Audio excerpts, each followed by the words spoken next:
राहुल गांधी का 56वां जन्मदिन मनाया जा रहा है, लेकिन इस दौरान राहुल गांधी के बयानों से ज्यादा चर्चा हो रही है उनकी संपत्ति की।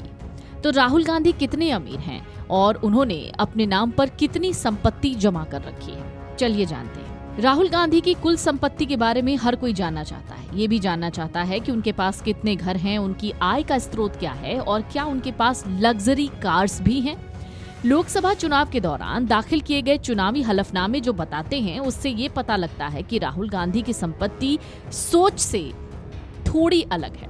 राहुल गांधी की कुल घोषित संपत्ति 20 करोड़ रुपए से ज्यादा है।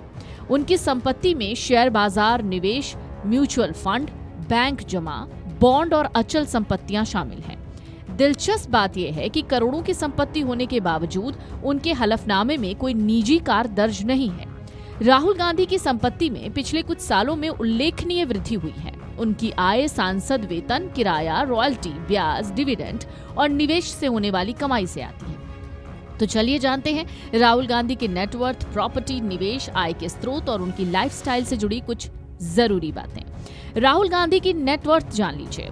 2024 के चुनावी हलफनामे के मुताबिक राहुल गांधी की कुल घोषित संपत्ति है 20 करोड़ रुपए से ज्यादा। उनकी चल संपत्ति लगभग 9 करोड़ 24 लाख रुपए है। वहीं राहुल गांधी की अचल संपत्ति लगभग 11 करोड़ रुपए से ज्यादा है। पिछले 5 सालों में उनकी संपत्ति में वृद्धि हुई है। शेयर और म्यूचुअल फंड में भी उन्होंने बड़ा निवेश किया हुआ है। राहुल गांधी के निवेश पोर्टफोलियो का बड़ा हिस्सा शेयर बाजार और म्यूचुअल फंड में है। हलफनामे के मुताबिक उनके पास शेयर और करीब 3 करोड़ 81 लाख रुपए के म्यूचुअल फंड हैं। इसके अलावा गोल्ड बॉन्ड भी है, बचत योजनाएं और अन्य वित्तीय साधनों में भी उन्होंने निवेश किया है। तो कुल कितनी प्रॉपर्टी के मालिक हैं राहुल गांधी? हलफनामे के मुताबिक राहुल गांधी के पास गुरुग्राम में 2 ऑफिस स्पेस हैं। इसके अलावा दिल्ली के सुल्तानपुर क्षेत्र में पैतृक कृषि भूमि में उनकी हिस्सेदारी भी है। अचल संपत्तियों की वर्तमान कीमत 11 करोड़ रुपए से ज्यादा है। तो आय का स्रोत राहुल गांधी का क्या है, मतलब राहुल गांधी को पैसे कहां से आते हैं?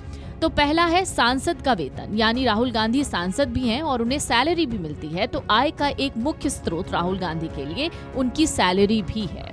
दूसरा है किराया, तीसरा रॉयल्टी, बैंक का ब्याज, डिविडेंड, बॉन्ड और निवेश। इस तरीके से राहुल गांधी के पास पैसा आता है। ये सब राहुल गांधी के आय के स्रोत हैं, यानी सोर्स ऑफ इनकम है। वित्त वर्ष 2022 से 23 में उनकी घोषित आय लगभग 1 करोड़ 2 लाख रुपए रही थी। कार कलेक्शन को लेकर भी उनका हलफनामा कुछ अलग ही बयान करता है। करोड़ों की संपत्ति के बावजूद चुनावी हलफनामे में राहुल गांधी के नाम कोई पर्सनल व्हीकल नहीं है, यानी कोई निजी वाहन नहीं है। यही वजह है कि अक्सर लोगों को ये जानकर थोड़ा आश्चर्य होता है कि उनके पास घोषित रूप से कोई कार कलेक्शन ही नहीं है। हलफनामे के मुताबिक बीमा पॉलिसियों में 61,52,000 रुपए उनके जमा हैं। साथ ही 4,20,000 रुपए के सोना और अन्य आभूषण भी उनके पास हैं। कुल चल संपत्ति 9 करोड़ 24 लाख रुपए बताई गई है। लोकसभा में नेता प्रतिपक्ष और कांग्रेस सांसद राहुल गांधी के जन्मदिन पर प्रधानमंत्री नरेंद्र मोदी ने भी उन्हें बधाई दी। लोकसभा स्पीकर ओम बिरला ने भी उन्हें शुभकामनाएं दी। उन्होंने राहुल गांधी के अच्छे स्वास्थ्य और लंबी उम्र की कामना की। प्रधानमंत्री मोदी ने शुक्रवार को सोशल मीडिया प्लेटफॉर्म एक्स पर पोस्ट किया, जिसमें लिखा कि लोकसभा में विपक्ष के नेता राहुल गांधी को उनके जन्मदिन पर बहुत बहुत शुभकामनाएं, लंबे उम्र और स्वास्थ्य की कामना करता हूं। लोकसभा स्पीकर ओम बिरला ने लिखा, लोकसभा में विपक्ष के नेता राहुल गांधी को जन्मदिन पर हार्दिक शुभकामनाएं। ईश्वर से आपके उत्तम स्वास्थ्य और दीर्घायु की कामना करता हूं।